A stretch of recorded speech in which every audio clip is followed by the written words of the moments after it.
The issue here is, why are we having a different perspective from the international media, in particular, the Western media, and not to speak about the Western Sahara in the same tone as Ukraine versus Russia? The dilemma here actually stands on the international double cross, or the hypocrisy of the international community.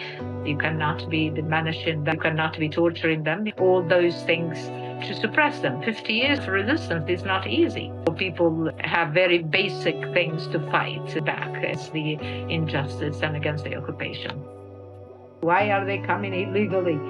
If all those European countries take responsibility and return the stolen goods, the stolen resources, the stolen artifact to their rightful owner, you will not have immigration all over.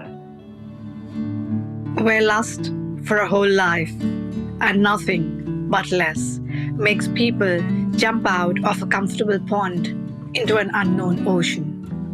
Welcome to that journey between the East and the West.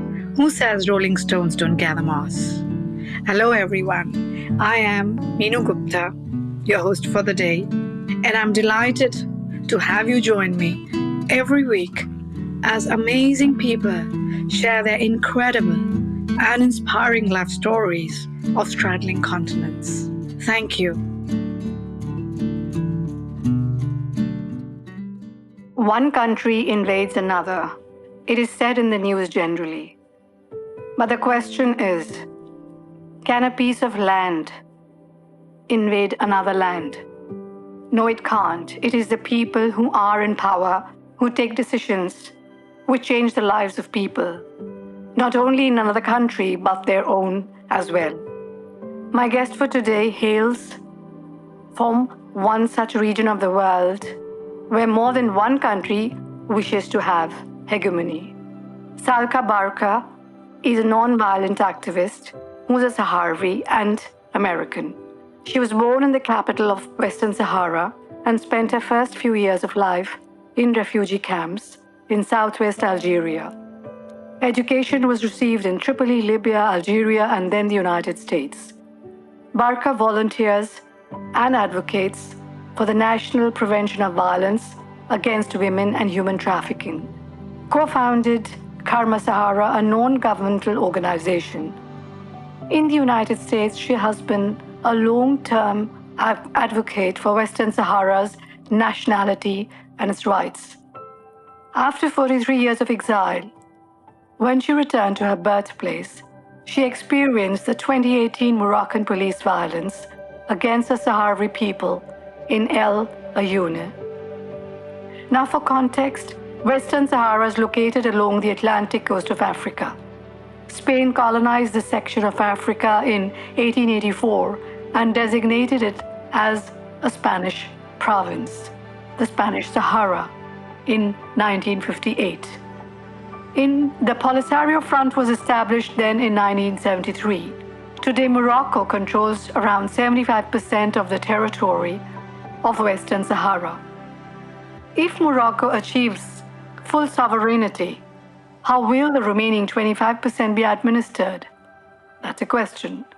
In fact, to maintain the annexed land, the Moroccan military built the world's second largest wall, called the berm, around the border of the Moroccan-controlled portion of the territory to keep Polisario fighters out. Today, the wall is manned by more than 100,000 Moroccan soldiers and surrounded by landmines. As I sit and share these details with all of you, a question seeps into my brain. If the amount of money spent on keeping these many soldiers on the front was spent instead on building communities, education, and employment opportunities, wouldn't the world be a better place for millions of people who are currently affected?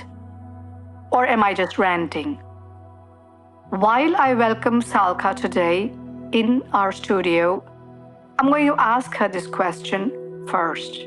So Salka, thank you for joining me. today. Thank you for your time. I believe you mentioned just now that you were in Washington. Thank you for coming in so early. I know it is early there. What I just said, what is your opinion about that? First of all, thank you very much for including us in this, including a Sahrawi person in this podcast, and I appreciate shedding the light on the Western Sahara.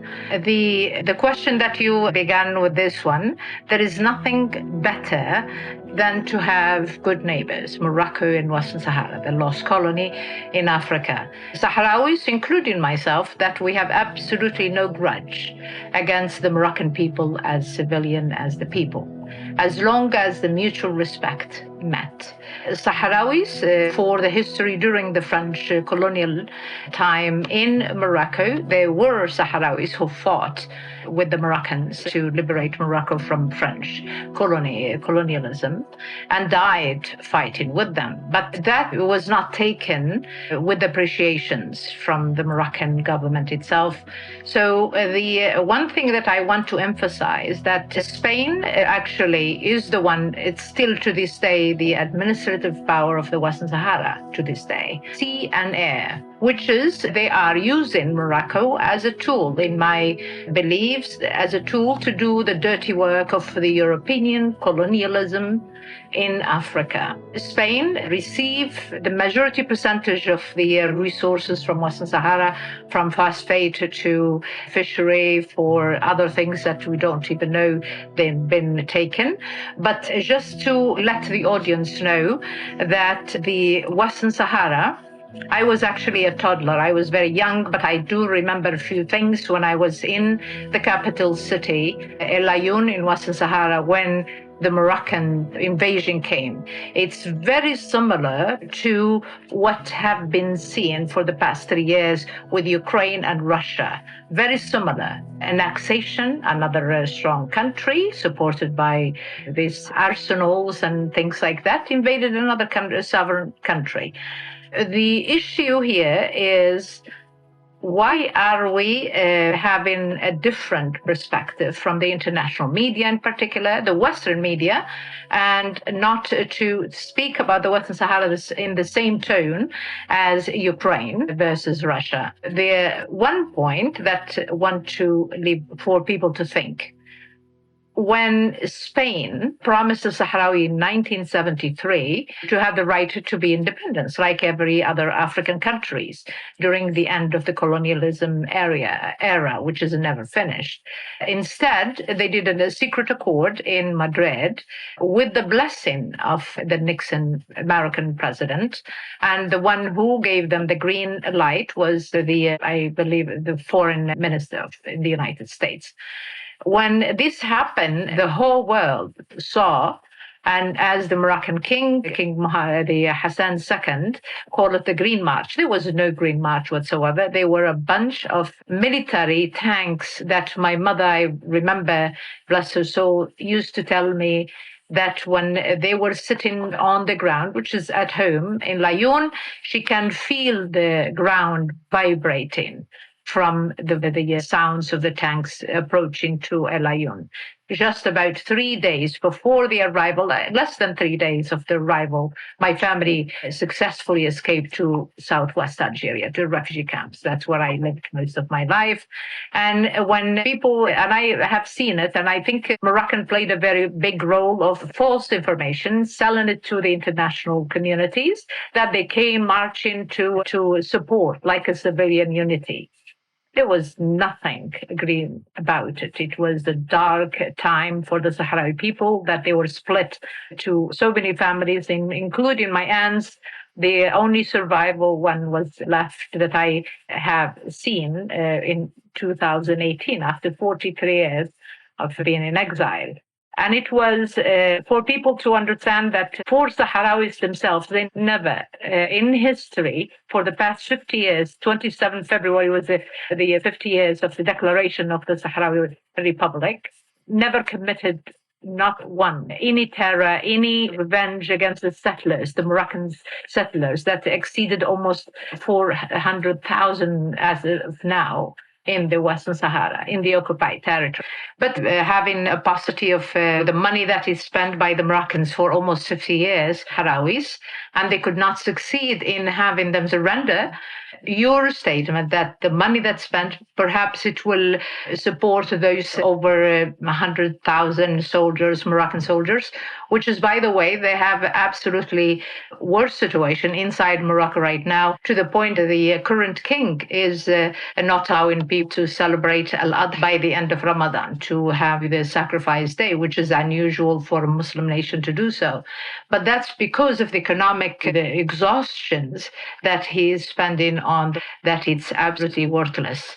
But in meantime, the Sahrawis, if they have could give up, you can't. You can't be stripped from your country or separated from your loved ones and give in easily. They couldn't. That's their land, and they have the right to, which is the referendum that it was actually initiated by Hassan II, the father of this one, that he wants something that people will say either they want to be a part of Morocco or free and independent nations, which is the Sahrawis agreed to it just to put him on the spot. And we knew he did not mean it. He just wanted to prolong the struggle and to keep his soldiers and his military away from Morocco, be busy in the Western Sahara so he can prevent any possible or overthrow of the Kingdom of Morocco. But the dilemma here actually stands on the international double cross or the hypocrisy of the international community. In particular, MINURSO, which is the special mission that was prepared for a referendum in Western Sahara, 1991, and they are still there. And they never committed to the referendum to enforce it by the United Nations, could force it because they have to follow what the Moroccans want. The Western Sahara, the majority of the main cities are occupied, and they are the indigenous and the people of Western Sahara becoming the minority in their own home. And all this, the failure, lack of accountability for the United Nations to force the rules like they have forced it elsewhere, it did not happen in Western Sahara. My belief as a person of that region, I think there is racial preferences, ethnic preferences, that we're African Muslim majority. We don't count. As Ukraine, on the other hand, got the support of even the colonialists, the people who caused the case of Western Sahara, Spain, to recognize, to support Ukraine. And also when it is to Palestine, you can see the two double standards. Spain itself recognized the Palestinians, it should be a state, but could not recognize the Western Sahara, the lost colony that they abandoned for 50 years under the mercy of human rights abuse on daily basis. Yesterday, I spent most of my time in translating a video from a victim of a Sahrawi, a young man that was a victim of human rights abuse in Western Sahara on the 27th February, or the day after. They were arrested, picked up everywhere. It's almost like a police state. But for me to listen and to see the European stand, it's absolutely amazing how bold could they be. They abandon a country, they do exactly what the Israelis are doing in Gaza, but they did it to other nations. Don't take responsibilities, nor to be part of the solution instead of just ignoring the case. So I know that many people that probably don't know that legally we are still Spanish citizens because we were the 52nd province of Spain, 1975, when Moroccan invaded Western Sahara, Spain remained the administrative power to this day. It just sad to me for me to know how Spain was involved. And I have spoken with other activists from many regions that I am coming to the understanding that Spain used Morocco to do their own dirty work, like I mentioned earlier. But if the Moroccans really wants to have a better life, a better stability in the region, they would have refused to do the European filth and kill and torture, rape, sexual abuse, everything you can imagine. They do it to the Sahrawis. Other Muslim nations, as the Moroccans claim to Muslims as well. But for the Moroccan communities or for the Moroccans to reach this point of view is very difficult because they have the majority of the Moroccan society is also under extreme control, under dictatorship, absolute monarchy, that it's controlled by police, controlled by agents, no one. One that they were lucky enough who escaped and spoke against a regime. They are haunted everywhere, in Europe, in the US, everywhere else, and it's very difficult for them. And with some other activists regarding the dilemma that the Moroccan society has, which is they came used to a kingdom that it has absolutely no mercy for humanity. And I think there can be alternative resolution for them to live in a free country, and they must have the kingdom. They must have the royal family to be. And when you are thinking that way, that the king has to be the kingdom of Morocco, if the people want something else. And remember that there are many history of the Moroccan kingdom itself, the Alawite, that they have done in Rif, its southern particle, massacres that no one spoke about by the king of Morocco, the past one, and killed many opposition groups. He buried the whole village alive because they were from the same family as the Ben Barka or those known nonviolence activists. He wiped them out because he did not allow any protest or any group against the kingdom existence. So in some cases, in some thinking, just a casual conversation I had with other activists, I think the majority of Moroccans, they need a lot of therapy, like they do defend and talk about the kingdom itself and its agencies like they are the saviors, because I think they are the abused one and they may be Stockholm. Those people are, some of them though, from the one that they returned from the Perm in Sahara. Some of them, they were abandoned, they are homeless, they are dying of hunger, they're been very mistreated, and they are not valued as human beings. They kill them and they torture them. They do many things. And the other thing is for the audience to think about European position, like France, for example.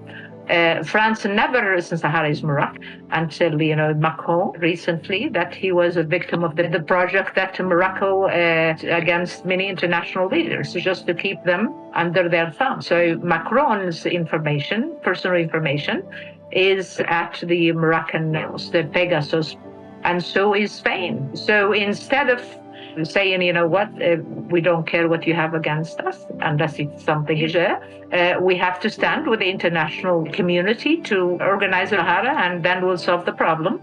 If they choose to be part of Morocco, so be it. Otherwise, they have the right to exist. You cannot be diminishing them, you cannot be torturing them, all those things to suppress them. 50 years of resistance is not easy. For people have very basic things to fight back as the injustice and against the occupation. How did you end up in exile? And how did that feel? It's a good question. The majority of, as I mentioned earlier, in the beginning of the invasion from Morocco, when they were coming, it's 250 to 300 Moroccans. Keep in mind, some were released from prison in Morocco and let go and join the march, and also the military and complete blockade of Sahara. A lot of families successfully border with Algeria, where the only Arab country at that time received and supported the Sahrawi refugees and received them as refugees. They fled, almost an exodus that very few in the Western world or the media thought. There are many archives, you may see, you find them, I'll send them to you. But when I ended up in the refugee camps, I was very young, and I have my siblings also escaped with me, luckily. But my grandparents and my uncles and aunts, they did not make it on time to cross, because Mauritania from the south, part of the Madrid Accord, and they met at that point where people were escaping. So you can find the mother stayed behind and the father is in refugee camps, a lot of them. To make it as simple as it is, it's a complex that I lived with, and I still have, for a long time because my parents both, my father was a distinguished chief of a tribe, and he was a member of the founding of the Polisario liberation movement against the occupation of Spain and then against Morocco. Died in Madrid because he has a Spanish citizenship. Died in Madrid. He lived in refugee camps. He died in Madrid, but was not allowed to be buried in his home town in occupied territory in Layun, which is refused to let him be buried there. So they fear him even dead. And also, my mother died in refugee camps, waiting to her sisters and her siblings, and almost only about one uncle and one aunt remained from 13 family members still, but they are in occupied territory in Layun. So I was lucky that I went with a lot of other refugees. We were sent to many places from refugee camps, because keep in mind, it's absolutely the harshest part in the world. It's an empty, no tree, no water access, and it's just a Sahara desert in the border of Western Sahara and Algeria. The refugees, with the support of the Red Crescent international communities, Algeria Crescent organization, that they helped to save the children. So some of those support was to other countries to take the children, at least so they can survive the conditions of being refugees in some area. So among those went to Libya, because Gaddafi refugees for quite some time.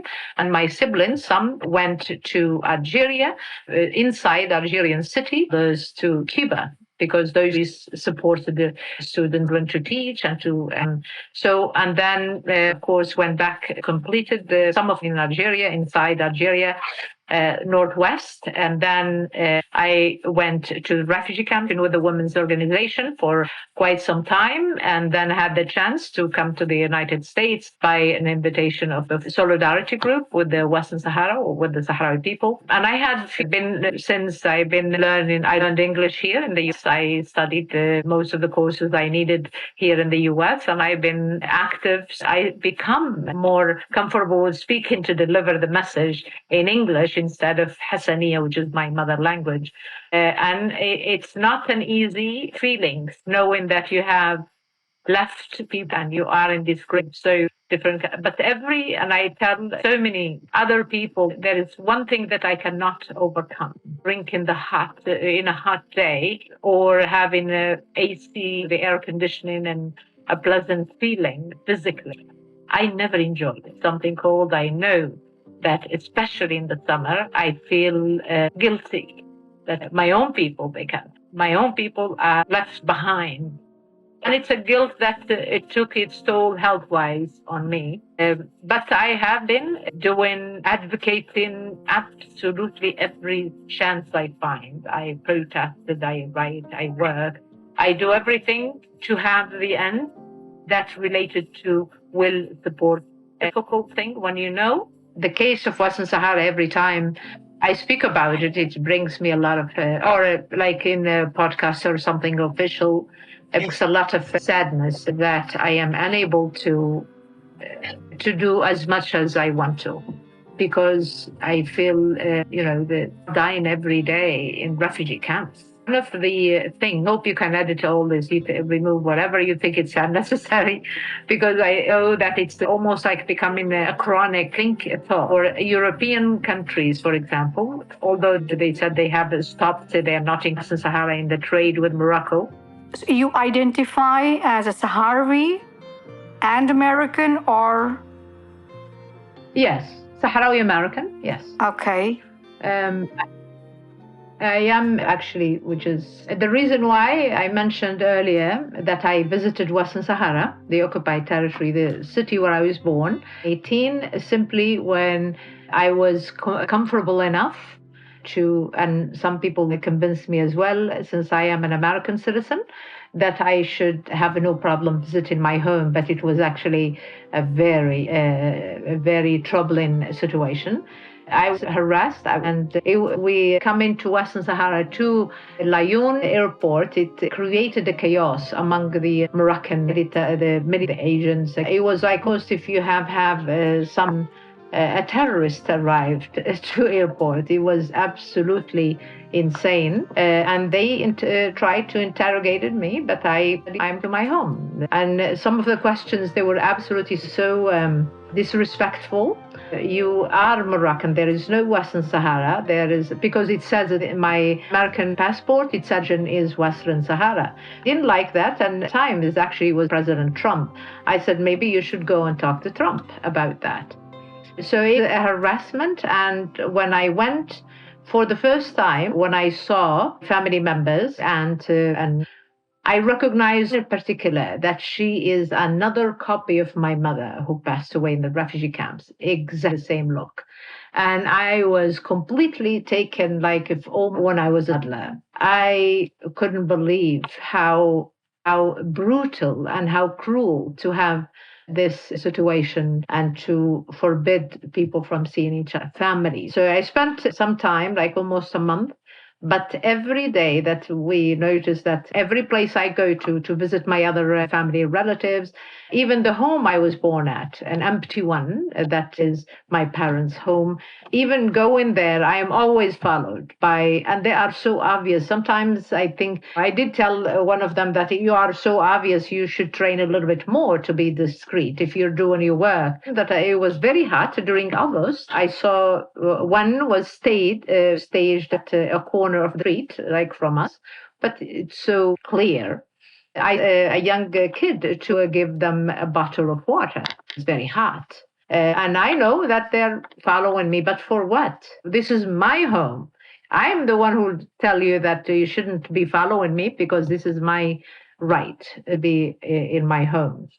And I think their fear of not knowing what I'm up to. And they know that I am an activist. They know that I have on Sahara, so I am not hiding myself. It's my complete full name.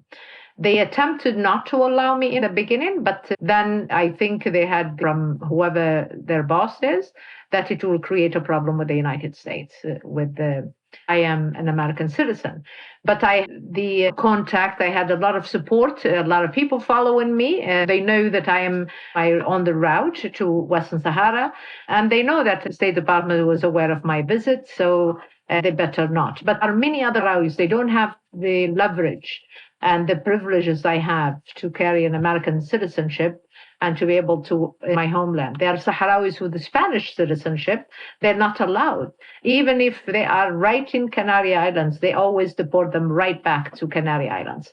Although they are the owners of those land in Western Sahara, but they are not allowed in. So they take revenge on coming from European countries or from other countries to visit their loved ones.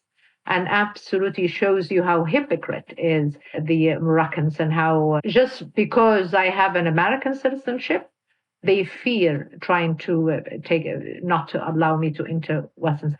But they don't care for my relatives or people who are coming from, and they are having to do with political, they're not publicly known to be activists, and they not allow them. I remember one relative of mine, and he was in exile as well, so treated in Spain, and then they sent him back to, they attempted to send him to us so he can die in his homeland after 40 years of exile. When he arrived to Al Ayoun airport, everything went fine, and he was dying in his last days. He saw his sisters, and because his parents all perished while he was in refugee camps, Al Ayoun, they will have a chance to escape. The minute he got to his home, apparently they discovered who he was. And he was an anchor on the radio of the Western Sahara. And they came to his home, and he was still in a hospital bed coming from Canary Islands. And they took him back. They said, oh, we just need some fingerprinting, etc., for him, just to show you how inhumane what they have done, the Moroccan agent. They took him back to the airport, and they deported him to Canary Islands. A few days later, he died in Canary Islands, and he was buried in Canary Islands. He was not even buried in his home. Just when you hear those personal stories from different people, this is only one of them. It shows you how far the humanity from the Moroccan occupation in Western Sahara, and it just to these point to have the Moroccan agents and the government create torture, create new methods of torture to those who speak up against the human rights abuses, including rape, sodomizing women. It doesn't matter who that might threaten the occupation will be a target, regardless of how old, etc. The whole situation it's a story that people don't often hear about, but we have very beautiful nonviolence resistance inside the occupied territory. They refuse to engage in violence. They refuse to use other methods to make a point. Protest. They use all the methods that the teaching of Mahatma Gandhi, which is I was part of some of the methods of resistance. For them to maintain nonviolence for 50 years, it's something that never happened before in any conflict in the world. And to not have Sahrawis commit to terrorism as a method or as a tool to liberate their countries, it's also never happened in history of any conflict.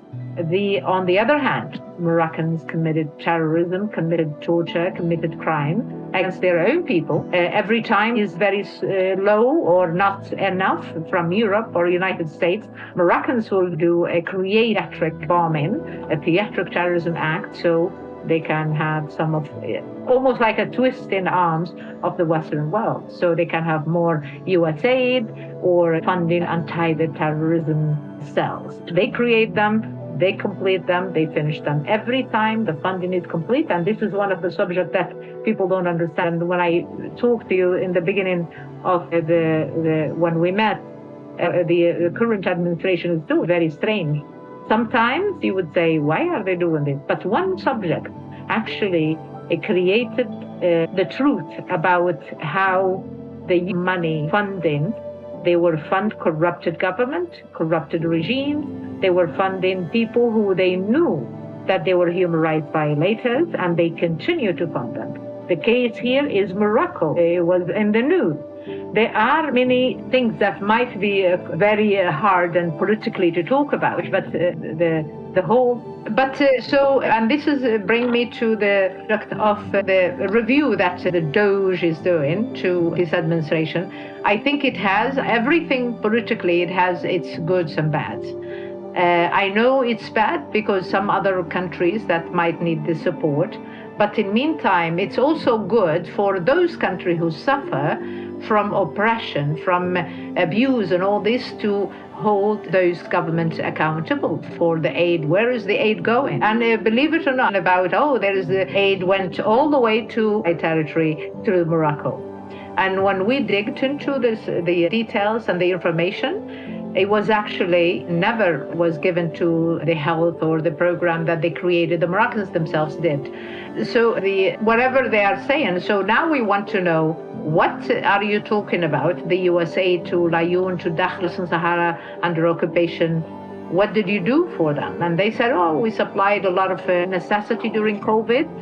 But when you think of the numbers, the majority of people who died of COVID in Western Sahara died because of the lack of oxygen in Western Sahara in one hospital called her chamber, where if there is a protest and non-violence activities in Western Sahara, the first place the Moroccan agents will go to torture is the hospital itself. So they torture people right there, treated for their wounds. So this itself, USA claimed to have sent millions of dollars to support the health for the public, for the people. But it's a number one hospital that has the number of deaths, including, they mentioned to you earlier, the one who looks just like my mother that I have seen 43 years after.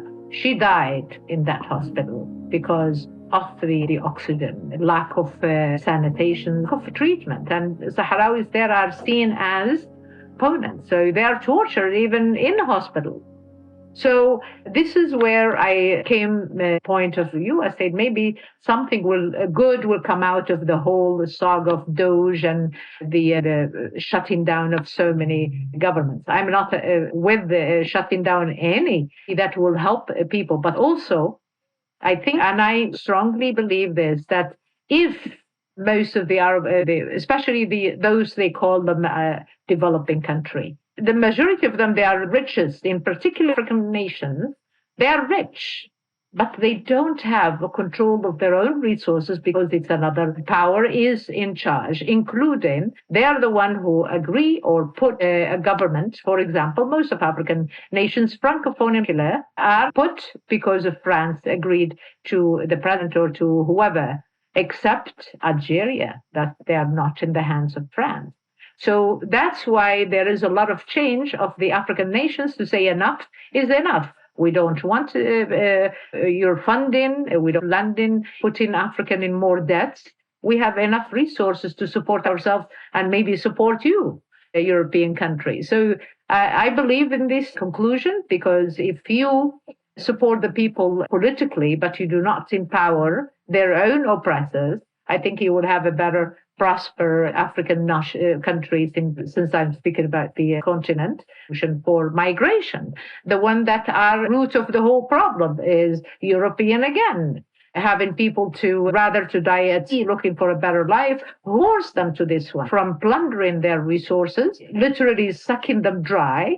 And then you blame them when they go to a country and call them illegal immigration. Hey, are they immigrants if you did not leave their country a mess like you have done? And remember that a huge number of Haitian, I'll give you one example of the Haitian refugees in the United States. Haiti to this day, it's staying by force to France, like almost endowment for 100 years agreement of something. And Haiti is rich, but the government stole there. It's a French made. So you put people in this situation and then you blame immigration. Why are they coming illegally? If all those European countries take responsibility and return the stolen goods, the stolen resources, the stolen artifact to a rightful owner, you will not have immigration all over. People will have income, a better, stable situation, and not to interfere in any other countries, any other region. No one wants to be separated from their children. Imagine, from their family members. No one preferred to be an immigrant and loved ones because they were forced. And the root to this one is the former colonial power. I think it's time for them to really see why we have illegal immigration, they call it. Here in the United States, a majority of people who are coming through are from those nations that have been torn apart. Their resources have been plundered, stolen, and left hanging. To have a human perspective to those people, let's see, why are they fleeing and going through all these journeys that most of them, a lot of them died along the way. What is the issue? It's the interference of every government that people want to live a true democracy, but they cannot because everything is installed by the slave master that they left them still control. So, but in general, I really hope that some of this chaotic situation right now in the world bring some light. And one thing that you mentioned it earlier, I was so proud of the young generation. YouTubers on social media, they speak. They are clean from influence of any bad or hate or something. So they speak up. And I think it'll be the hoping for. They don't want to see illegal stuff. They don't want to see hypocrisy. They don't want to see the international community to defend one group over because of the color of the skin or the location in their continent. So promise that, but it will take a long time, and it will take a lot to be exposed more to the truth and to find it themselves and to be engaged changing the status quo for the colonial continue. And hopefully we'll see the change in our lifetime. 2 questions before we wrap. In a world wrecked by aggression and violence, you believe that non-violent ways will bring about the change? I believe in it 100%. Because one point of view is, if violence would have done something, it would have done it for the past decades. Non-violence, the only method or the only system that it continues to be used, utilized, and actually the only one that would not have a lot of loss of lives. Of course, there would be some counter to the non-violence strategies, but that's in every aspect. But just compare it with the armed struggle, it's a very different, extremely possible for the non-violence to succeed than violence. Violence isn't of anything, just continue to bring more violence. I agree there.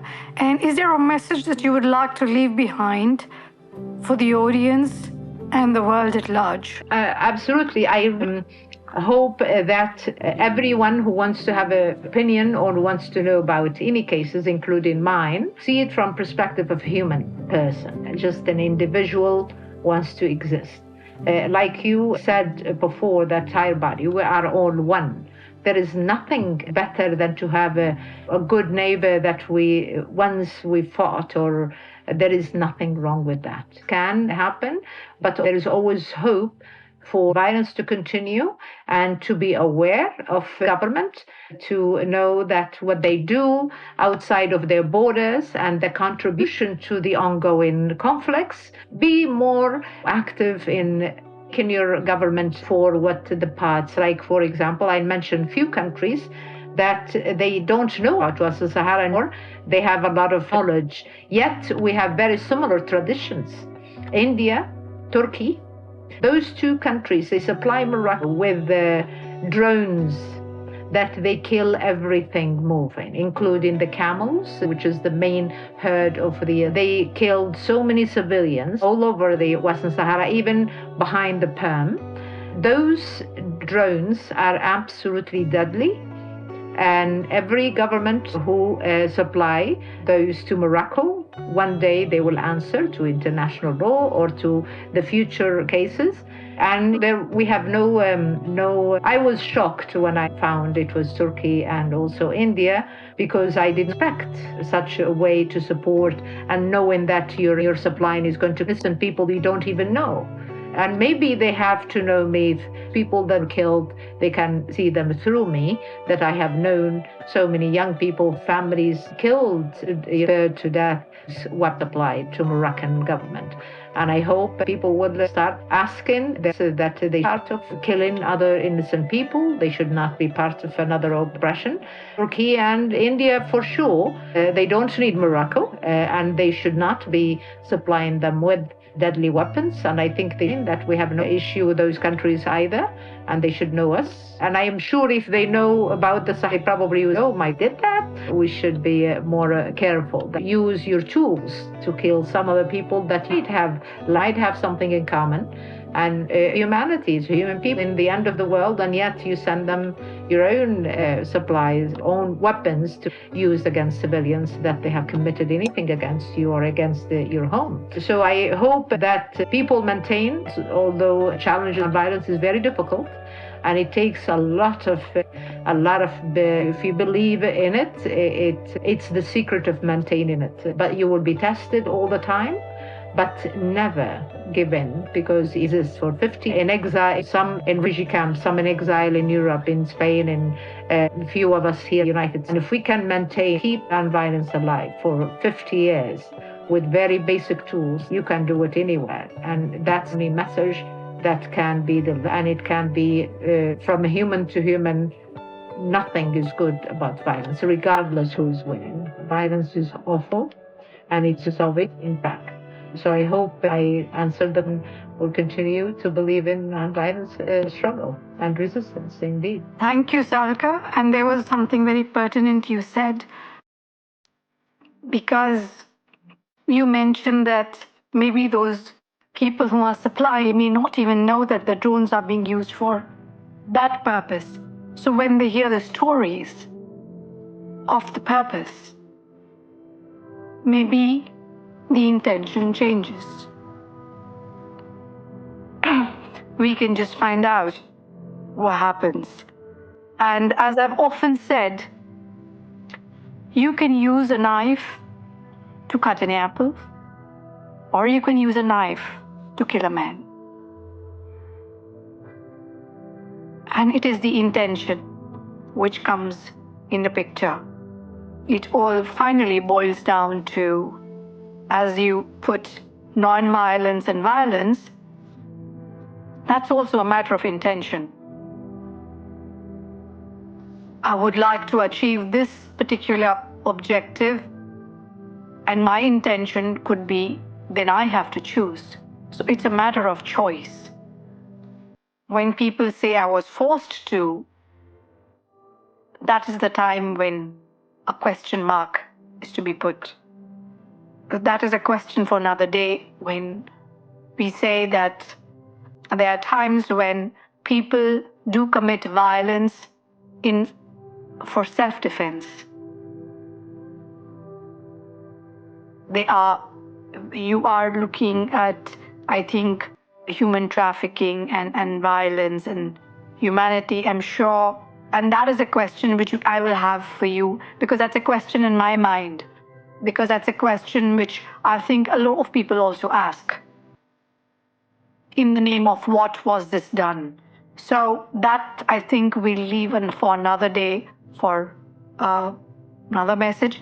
Thank you for joining me today, Salka. Thank you very much. Thank you for having me, indeed. Thank you. Thank you for listening to the series Between the East and the West. Do subscribe to the channels mentioned on the site, in case, of course, you liked what you heard. I am Meenu Gupta, the host of the series, and I'll be looking forward to your comments. We love feedback. Thank you once again. Namaste and bye-bye.